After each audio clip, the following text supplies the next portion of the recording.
Adam, now just about 24 hours away from the beginning of round one, take us through how you think the top will go based on the news you're hearing.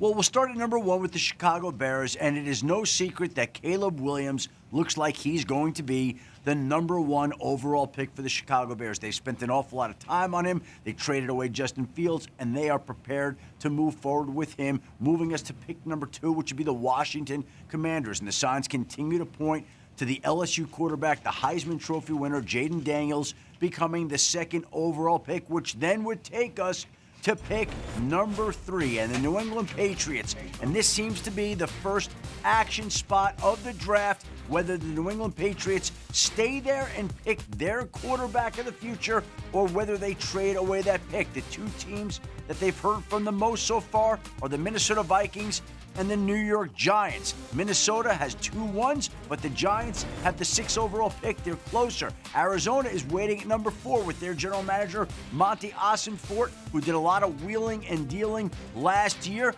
They have said that they will not make a trade, if they make one at all, until they're on the clock on Thursday night. So that pick is for sale, but no sales are final until Thursday night, if they even make one. And the New York Giants are at pick number 6.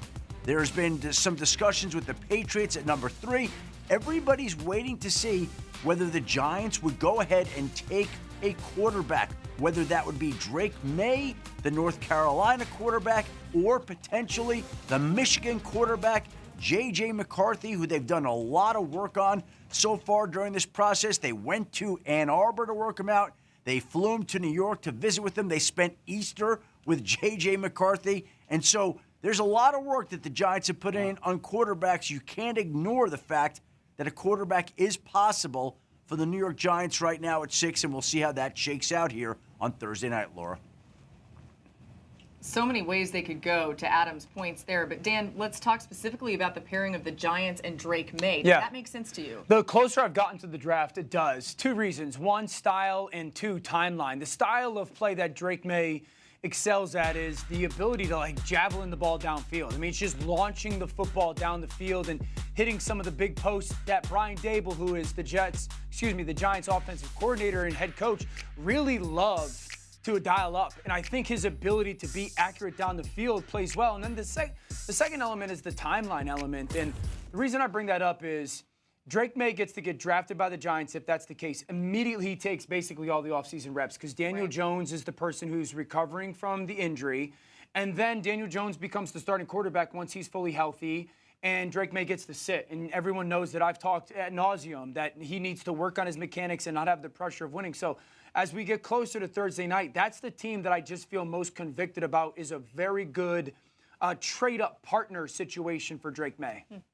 Yeah, I think that's the key, right? If you can trade up and get Drake May and you've sort of earmarked him as the guy, then I believe that's something that you can do. But I believe the consensus on Drake May is that he does need to develop. He does need to get some more work and kind of refine some of those skills that can make him a really good professional quarterback. The thing I love about Drake May is I believe he has the most untapped potential of all the quarterback prospects in this draft. And we've seen a coach in Brian Daboll take a Josh Allen, who we knew had all this untapped potential and had an extremely high ceiling, and refine him and help him become one of the best in the league at the quarterback position. And so I'm looking forward to see how the New York Giants maneuver and what the New England Patriots think about their slot at number 3, the assets they could gain, and if New York has enough to go up and get their guy. You know, RC, Ruddy, it's interesting, and Matt, you'll know this a little bit too, is how aggressive can they actually be, the Giants? We're a year away from them giving Daniel Jones a ton of money. So I think it's got to be tough for Joe Schoen and Brian Dable to walk into their owner's building and say, while we gave Daniel Jones all this money a year ago, now we also want to take draft picks to move up in the draft to go get a person that essentially is going to replace that guy. I think how aggressive are they actually allowed to be by ownership factors in as well. It is a rare quarterback class, and the other thing, too, is the guaranteed money isn't necessarily the situation for Daniel Jones. All right, let's go to Matt Miller, our draft analyst who we're bringing in now. Matt, what do you think about the potential of Drake May in New York with the Giants? Yeah, I think what we're seeing right now is if you squint hard enough, Drake May kind of looks and plays and moves like Josh Allen, which is the connection that everyone wants to make with Brian Dable. What I would say to that is, let's remember, Josh Allen struggled until what? Until Buffalo traded for Stephon Diggs. Who are the Giants' top two receivers right now?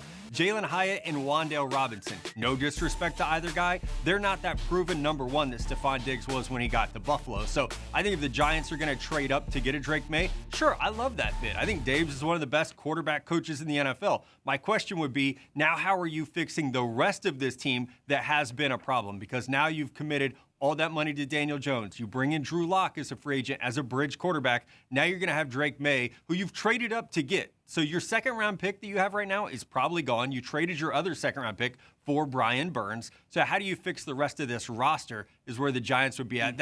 I love Drake May. I think it would be great for Brian Dable. I don't know how this helps the New York Giants immediately because, as we've all said, he needs to sit for at least a year to clean up some issues, and the rest of the roster needs a lot of help. I'm going to be honest, guys. I couldn't hear anything Matt said because his eyes are so stinking blue. Oh, my goodness. I don't know if it's this new slender Matt that makes his eyes sort of this Dallas Cowboy blue. But, oh, my goodness, are our draft viewers in for a treat when old Blue Eyes here hits the screen?